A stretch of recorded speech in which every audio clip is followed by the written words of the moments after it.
नमस्कार, शिल्पा होम किचनमध्ये सर्वांचं मनापासून स्वागत. आज आपण एकदम खुसखुशीत आणि हेल्दी असे नानकटाई कशी बनवायची ते बघणार आहोत. ही नानकटाई आपण मैद्याचा किंवा साखरेचा वापर न करता नाचणीच्या पिठापासून गूळ घालून ही नानकटाई आपण तयार करणार आहोत. तर यामध्ये आपण दोन्ही पद्धतीने म्हणजे कढईमध्ये आणि मायक्रोवेव्हमध्ये कसं बेक करायचं ते आपण बघणार आहोत. तर व्हिडिओ शेवटपर्यंत पहा. तसंच चॅनलला अजून सबस्क्राईब केलं नसेल तर लगेचच चॅनलला सबस्क्राईब करा अशा छान छान रेसिपी पाहण्यासाठी.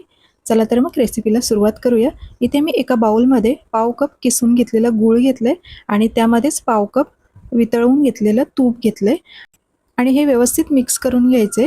ज्या गुळाच्या गुठळ्या आहेत त्या व्यवस्थित आपल्याला मोडून घ्यायचे. तर यामध्येच मी आता 2 चमचे दूध सुद्धा घालून घेतले आणि आता हे विस्करनी व्यवस्थित विस्क करून घ्यायचे. एक स्मूथ बॅटर आपल्याला तयार करून घ्यायचे. तर तुपाच्या ऐवजी तुम्ही मेल्ट केलेलं बटर सुद्धा वापरू शकता. तर आता मी हे विस्करनी व्यवस्थित असं मिक्स करून घेते.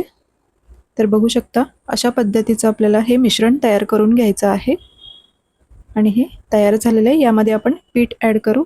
तर मी इथे 1 कप नाचणीचं पीठ घेतलेलं आहे.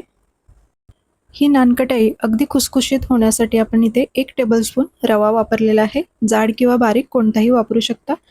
1 टेबलस्पून मिल्क पावडर घेतलेली आहे. त्यानंतर अर्धा कप काजू आणि बदाम ते मिक्सरला बारीक करून घेतलेलं आहे. त्यानंतर अर्धा टीस्पून बेकिंग पावडर, थोडीशी वेलची पावडर आणि चिमूटभर मीठ. आता हे सर्व साहित्य व्यवस्थित एकत्र करून घ्यायचे. जरासुद्धा मैदा किंवा साखर न वापरता आपण ही नानकटाई बनवत आहोत आणि अगदी खुसखुशीत अशी ही तयार होतात. तुम्ही अगदी महिनाभर ही नानकटाई हवाबंद डब्यामध्ये स्टोअर करून ठेवू शकता आणि मुलांसाठी छोट्या मोठ्या भुकेसाठी ही तुम्ही बनवून ठेवू शकता.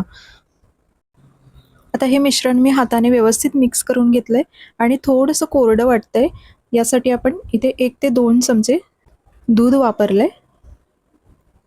आणि आता ज्या प्लेटमध्ये आपल्याला या नानकटाई बेक करायच्या आहेत तर त्या प्लेट तयार करून घ्यायचे.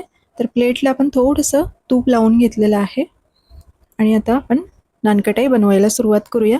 तुम्ही तुमच्या आवडीनुसार छोट्या किंवा मोठ्या आकारामध्ये या नानकटाई बनवून घेऊ शकता. मी अगदी मीडियम साईजच्या इथे नानकटाई बनवत आहे. तर एक छोटा गोळा घ्यायचा आणि हातावरती प्रेस करून असं नानकटाईचा आकार द्यायचा.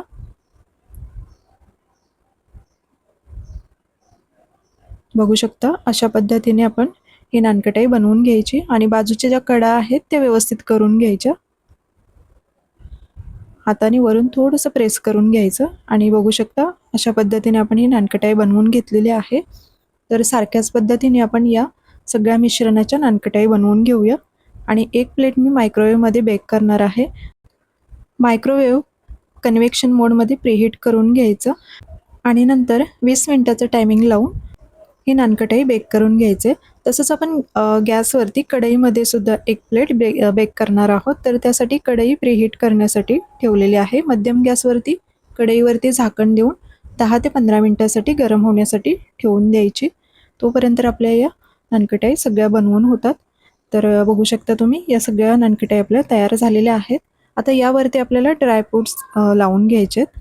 तुम्हाला आवडत असेल कोणतेही ड्रायफ्रूट्स लावू शकता. इथे मी पिस्त्याचे काप करून घेतलेले आहेत ते वरून लावून घेते.